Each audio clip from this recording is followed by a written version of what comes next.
a lot of people have significantly turned to online spaces, YouTube and other platforms for entertainment during this time of COVID, when there's been restriction of movement, particularly here in Kenya, and lockdowns in other countries abroad.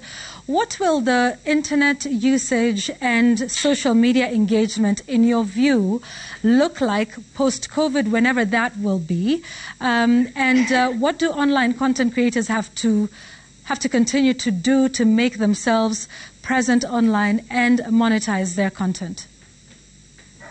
Thank you. I like what you said, post-COVID, whenever that may be. I think that there's a new trend that we've seen is the way consumption has changed with COVID. And I think that trend is going to continue, which is people sort of coming back online and saying, this is what I want to watch. So what we have seen, for instance, is not only entertaining. I think Abel referred to it, also the education. People are looking at, how do I learn? How do I educate myself? So those videos that show how to are also quite important, because people want to learn.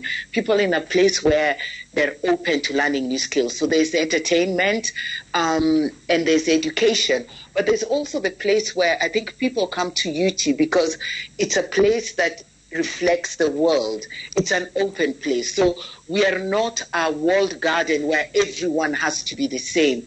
And I think it's very important because, you know, when I listen to people, people think that the world is just one. We are all the same. We are all looking. We have the same interests. There's such a diverse world. And YouTube stands for this diversity. So it's a place where there will be diverse content. If you think about what do I want to watch, then create that content that you want to watch. And so it will be diverse. It will be, you know, Wadera has talked about it, in terms of gender, in terms of people who are either challenged in any ways, impaired, they cannot see, that they can hear. So I think it's that diverse array of content that's going to make the change, and also making sure that you're able to tap into what advertisers are looking for. And I think Wadera referred to that as well. This idea of what they're looking at. So micro-influencers, and I wanted to add that point when she talked, is also the idea that you can engage with others. So you have your creators and influencers who may have the millions, but then they do not engage with their followers. And you want someone who also engages. So that's what we also look for. How are you engaging? Are you chatting? Are you engaging them? Do they feel that they connect with you?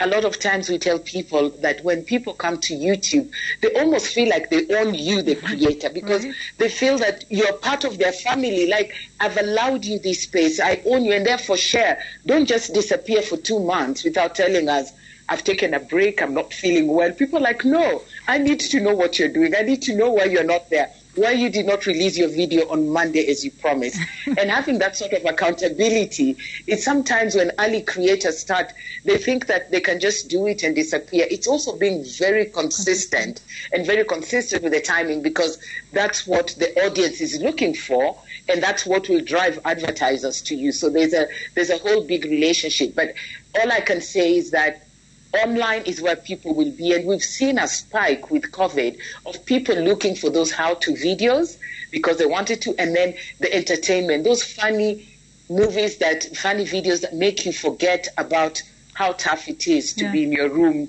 holed up during the lockdown. Right, and hopefully that content will continue to educate, entertain, and inspire even post-COVID, and that's what people are looking for in the content that they are getting online. Dorothy, thank you for that.